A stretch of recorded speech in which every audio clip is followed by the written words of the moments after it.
കഥകളുടെ മായിക ലോകത്തിലേക്ക് എല്ലാവർക്കും സ്വാഗതം. കാര്യങ്ങൾ അല്പം കുഴപ്പത്തിലേക്കാണ് നീങ്ങുന്നത്. മേനോന്റെ വാക്കുകൾ കേട്ട് ഇരുവരും നടുക്കത്തോടെ പരസ്പരം നോക്കി. പതിവ് സദസ്സിലേക്ക് കയറി വന്ന ഉടനെ തന്നെയാണ് മേനോൻ ഇത് പറഞ്ഞത്.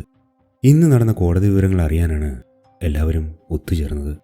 ശുഭകരമായൊരു വാർത്തയാണ് മന്ത്രിയും സക്കറിയാച്ചനും മേനോനിൽ നിന്നും പ്രതീക്ഷിച്ചിരുന്നത്.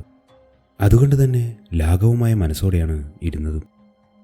എന്താ മേനോൻ, ആത്മവിശ്വാസം നഷ്ടപ്പെട്ടതുപോലെ? മന്ത്രിയുടെ ക്ഷമ നശിച്ചിരുന്നു. എന്താണെങ്കിലും ഒന്ന് വിശദമായി പറയൂ. രാമരാജ, എതിർഭാഗം സമർപ്പിച്ചിരിക്കുന്നത് 100% ഒറിജിനലാണ്. അതിൽ ജഡ്ജിക്ക് പോലും സംശയമുണ്ടെന്ന് തോന്നിയില്ല. ഒഴിച്ചു വച്ചിരുന്ന മദ്യം ഒരു ഇറക്ക് കഴിച്ചിട്ട് മേനോൻ തുടർന്നു. അയ്യര് സമർപ്പിച്ച രേഖകളുടെ കാലപ്പഴക്കം തന്നെ ഒരു കാരണമാണ്. നമ്മുടേത് കണ്ടാൽ ഇത്രയും വർഷം മുൻപുള്ളതാണെന്ന് പറയാൻ കുറച്ച് സംശയിക്കും. എന്നിട്ട് തീർപ്പെങ്ങനെയായിരുന്നു? സക്കറിയാച്ചൻ പെട്ടെന്ന് ചോദിച്ചു. അത് പറയൂ. മൗനമായിരിക്കുന്ന മന്ത്രിയുടെ നേരെ വന്ന് നോക്കിയിട്ട് മേനോൻ തുടർന്ന് പറഞ്ഞു. ഈ രേഖകളിലെ ചില കുറ്റങ്ങൾ ഞാൻ തന്നെ ഉണ്ടാക്കിയെടുത്തത്. അവയുടെ ന്യായീകരണങ്ങൾ വ്യക്തമാക്കാൻ അയ്യരോട് ആവശ്യപ്പെട്ടത് കോടതിക്ക് ബോധ്യമായി. ആലങ്ങാട് മനയും ഈ രേഖകൾ സമർപ്പിച്ചിരിക്കുന്ന കോവിലകം തമ്മിൽ ബന്ധിപ്പിക്കുന്ന കണ്ണികളാണ് ഞാൻ ആരാഞ്ഞത്. കുറച്ചു സമയം ഒന്ന് നിർത്തി. ഗ്ലാസ്സിൽ അവശേഷിച്ചിരുന്ന മദ്യവും കൂടി അകത്താക്കി മേനോൻ തുടർന്നു. അത് തെളിയിക്കാൻ അവർക്ക് കഴിഞ്ഞേക്കുമെന്നാണ് എനിക്ക് തോന്നുന്നത്. പക്ഷേ നമ്മുടേതിന് അതിൻ്റെ ആവശ്യം വരുന്നില്ല. എല്ലാം നേരെ തന്നെ എന്ന് വ്യക്തമാണ് താനും. അത് ശരി. മന്ത്രി രാമരാജൻ ഒന്ന് നിവർന്നിരുന്ന് മദ്യപാത്രം കയ്യിലെടുത്തു. ഇത്രയൊക്കെ കൃത്യമായി വരുന്നെങ്കിൽ മേനോൻ എന്തിനാ വേവലാതിപ്പെടുന്നത്? മേനോൻ കുറച്ചു നേരത്തേക്കൊന്നും മിണ്ടിയില്ല. വീണ്ടും പകർന്നെടുത്ത മദ്യം ഒറ്റ വലിക്ക് കഴിച്ചിട്ട് കണ്ണുകൾ അടച്ചിരുന്നു. സക്കറിയാച്ചന് ആ ഇരിപ്പിൽ എന്തോ അത്ര തൃപ്തി തോന്നിയില്ല. എടോ, താനിങ്ങനെ ഉണ്ട വിഴുങ്ങിയ പോലെ ഇരിക്കാതെ ഒന്ന് പറഞ്ഞ് തുലക്കേ. സക്കറിയാച്ചൻ്റെ ചൂട് കണ്ടിട്ടാവണം മേനോൻ വാതുറന്നു. എൻ്റെ കറിയാച്ച, കാര്യങ്ങളൊന്നും അവിടെ കൊണ്ട് തീർന്നില്ല. രേഖകൾ മുഴുവനും ഫോറൻസിക് പരിശോധനയ്ക്കും രജിസ്ട്രേഷൻ ഡിപ്പാർട്ട്മെൻറ്റിലേക്കും അയച്ച് 10 ദിവസത്തിനകം റിപ്പോർട്ട് നൽകാൻ കോടതി ഉത്തരവിട്ടു. ആർക്കും മറുപടിയായി ഒന്നും പറയാനുണ്ടായില്ല. ഈ പരിശോധനയിലൂടെ തങ്ങളുടെ രേഖകളുടെ നിജസ്ഥിതി വെളിച്ചത്താകുമെന്ന് മേനോൻ തീർത്തു പറഞ്ഞതോടെ മന്ത്രിയും വിഷമത്തിലായി. ഇനി തൻ്റെ ഗുണ്ടായുസമാണ് ശരിയായ പോംവഴിയെന്ന് സക്കറിയാച്ചൻ ചിന്തിച്ചപ്പോൾ മന്ത്രിയുടെ മനസ്സിൽ ഈ കുടുക്കിൽ നിന്ന് തൻ്റെ മുഖം എങ്ങനെ രക്ഷിച്ചെടുക്കാമെന്നായിരുന്നു. എടോ മന്ത്രി, സക്കറിയാച്ചൻ വിളിച്ചു. തൻ്റെ ക്രൈംബ്രാഞ്ച് കാര്യം എന്തായി? സോമശേഖരൻ വല്ലതും ചെയ്തോ? കൈവിട്ടു പോകുന്ന കോടികളെ ഓർത്ത് സക്കറിയാച്ചൻ നിമിഷങ്ങളോളം കൈകൾ കൂട്ടിത്തിരുമിയും പല്ലുകടിച്ചും ഉള്ളിലെ പ്രതിഷേധം പുറത്തു കാണിച്ചു. സക്കറിയാച്ച, സോമശേഖരൻ അന്വേഷിക്കുന്നുണ്ട്.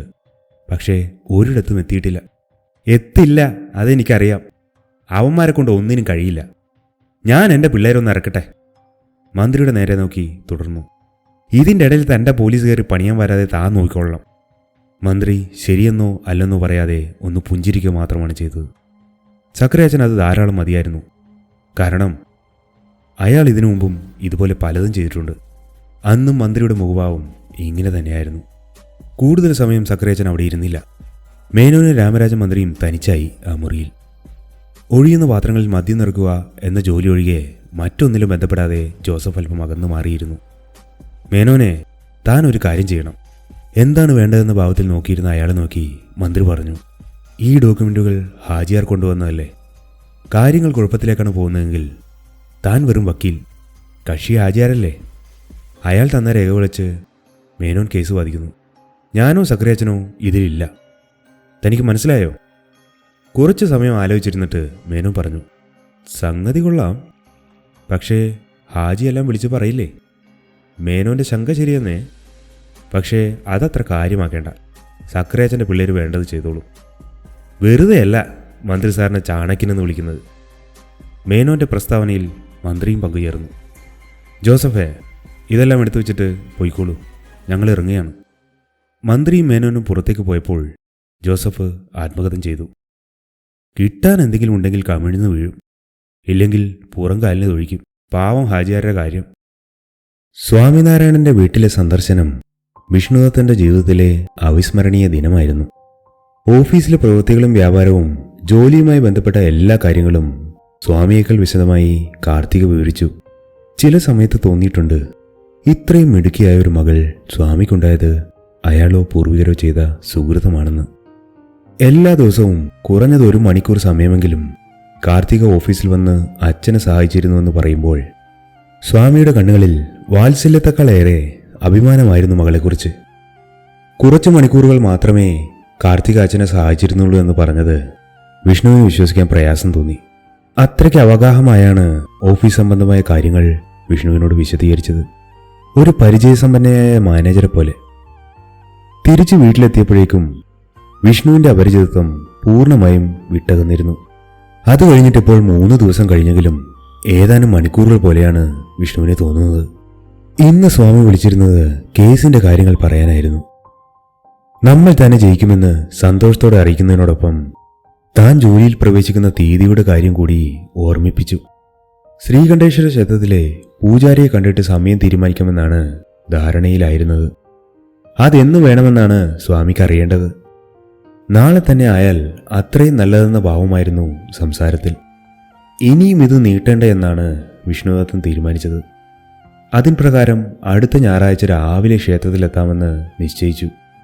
ഫോണിലൂടെ ആയിരുന്നെങ്കിലും അയാളുടെ സന്തോഷം നേരിട്ട് ദർശിച്ചതുപോലെ തോന്നി. എല്ലാറ്റിനും ഉപരിയായി രുദ്രയുടെ അഭിപ്രായമായിരുന്നു വിഷ്ണുവിന് വേണ്ടിയിരുന്നത്. ഒരു നല്ല കളിപ്പാട്ടം കിട്ടിയ കുട്ടിയുടെ ഭാവത്തോടെയായിരുന്നു തൻ്റെ വിവരണമെന്ന് ആ സമയം തനിക്ക് തോന്നിയിരുന്നു. രുദ്രയുടെ കൗതുകത്തോടെയും ഏറെ വാത്സല്യത്തോടുമുള്ള പെരുമാറ്റം അത് ശരിവെക്കുകയായിരുന്നു. വീട്ടിൽ വിവരം അറിയിച്ചിട്ടില്ല. എല്ലാം നേരിൽ പറയുന്നതാവും നല്ലതെന്ന് കരുതി.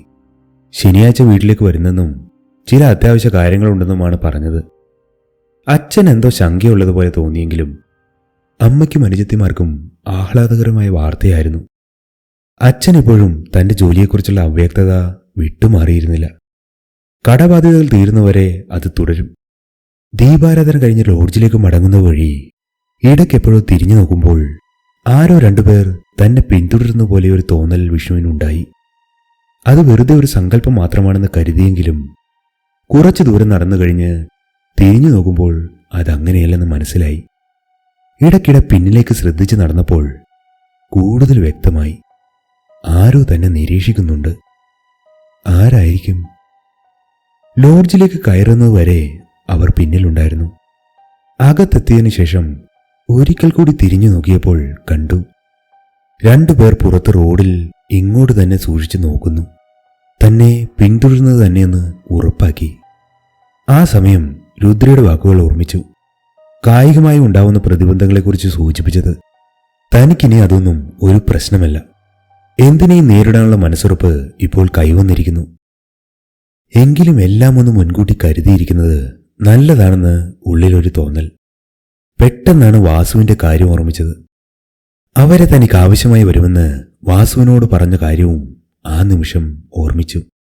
ശനിയാഴ്ച വീട്ടിലേക്ക് പോകുന്ന വഴി ആലങ്ങാട്ട് ചെന്ന് വാസുവിനോട് ഇങ്ങോട്ട് വരുന്ന കാര്യം സൂചിപ്പിക്കണമെന്ന് തീരുമാനിച്ചു. കൂട്ടത്തിൽ വേലുവിനെയും കാണാം. ഇപ്പോഴത്തെ നിലയെന്താണെന്ന് അറിയാമല്ലോ. മനസ്സിന്റെ പ്രയാണങ്ങൾക്ക് കടിഞ്ഞാനിട്ട് ശിവസ്തോത്രം ചൊല്ലി മനസ്സിനെ ശാന്തമാക്കി വിഷ്ണു ഉറങ്ങുവാനായി തയ്യാറെടുത്തു. ഇപ്പോഴത് ശീലമായിരിക്കുകയാണ്. ശിവസ്തുതിയോടെ അല്പസമയം ധ്യാനിക്കാതെ കിടക്കാറില്ല. തന്നിൽ വന്ന മാറ്റത്തെ ഓർത്ത് വിഷ്ണു പുഞ്ചിരിച്ച് രുദ്രയെ മനസ്സിൽ വണങ്ങി. നിദ്രയുടെ തങ്കനൂലുകൾ കണ്ണുകളിലൂടെ അരിച്ചിറങ്ങി ഉള്ളിന്റെ ഉള്ളിലൂടെ സിരകളിലേക്ക് പടർന്നിറങ്ങി സുഖമുള്ള ഒരാലസ്യത്തിൽ ലയിച്ചു തുടങ്ങിയ നിമിഷം വലതു കൈവരിലെ രത്നമോതിരത്തിൽ നിന്നും ഉയരുന്ന നീലരശ്മികൾ വിഷ്ണുവിന്റെ മെത്തയ്ക്ക് ചുറ്റും ആവരണം ചെയ്തു. പൂർണ്ണമായും അയാൾക്ക് സംരക്ഷണം നൽകുന്നതുപോലെ.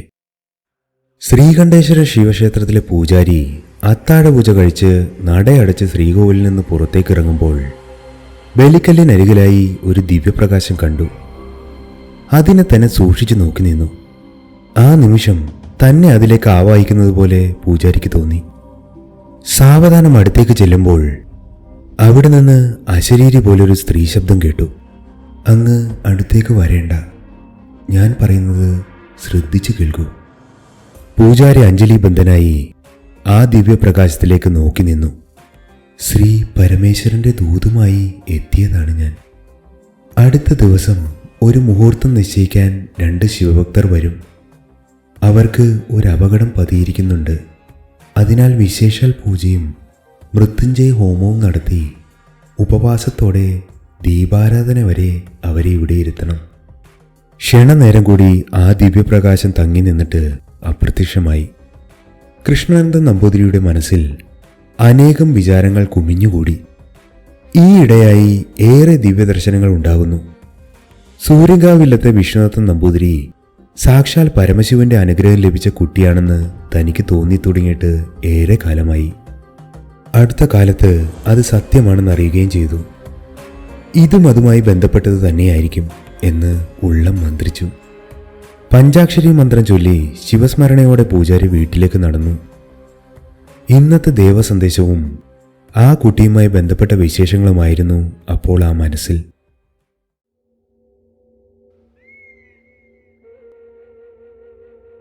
നാഗേന്ദ്രയതി സ്വാമികളുടെ മുന്നിൽ സാഷ്ടാംഗം പ്രണമിച്ച് ആ കാവ്യവസ്ത്രധാരി ഉപവിഷ്ടനായി. ധ്യാനത്തിലായിരുന്ന സ്വാമികൾ കണ്ണു തുറന്ന് മുന്നിലിരുന്ന കാവ്യവസ്ത്രധാരിയോട് ചോദിച്ചു, ലോകാനന്ദ, എന്തായി നിന്റെ അന്വേഷണം? സ്വാമികൾ അരുളിയതനുസരിച്ച് ഞാൻ അവരെ പിന്തുടർന്നു. താളിയോലകൾ ഇരിക്കുന്നിടം മനസ്സിലാക്കി അവിടെ എത്തിയതാണ്. പക്ഷേ എനിക്കത് എടുക്കാൻ കഴിഞ്ഞില്ല. ലോകാനന്ദന്റെ വാക്കുകൾ യതീസ്വാമികളുടെ ദേഷ്യം വർദ്ധിപ്പിക്കുകയാണ് ചെയ്തത്. എന്ത്? എന്റെ രക്ഷാകവചം നിന്നിൽ ഉണ്ടായിരുന്നില്ലേ? ഉണ്ടായിരുന്നു. പക്ഷേ ആ വീടിന്റെ ഉമ്മറത്തേക്ക് കയറാൻ എന്നെ കൊണ്ടായില്ല. ആരോ ശക്തമായി എന്നെ പിടിച്ചു നിർത്തി. സ്വാമി ഒരു നിമിഷം കണ്ണുകളടച്ച് എന്തോ ചിന്തിച്ചിരുന്നതിന് ശേഷം വലതു കൈയുടെ ചൂണ്ടുവിരൽ ലോകാനന്ദന്റെ തിരുനെറ്റിയിൽ അമർത്തി. ചുണ്ടിൽ ചില മന്ത്രധ്വനികൾ ഉതിർന്ന നിമിഷം ലോകാനന്ദൻ ചെറിയൊരു മയക്കത്തിലേക്ക് വഴുതി. ഇനി പറയൂ, ആരായിരുന്നു അവിടെ തടസ്സമുണ്ടാക്കിയത്? എനിക്കൊന്നും ചെയ്യാൻ കഴിയില്ലായിരുന്നു.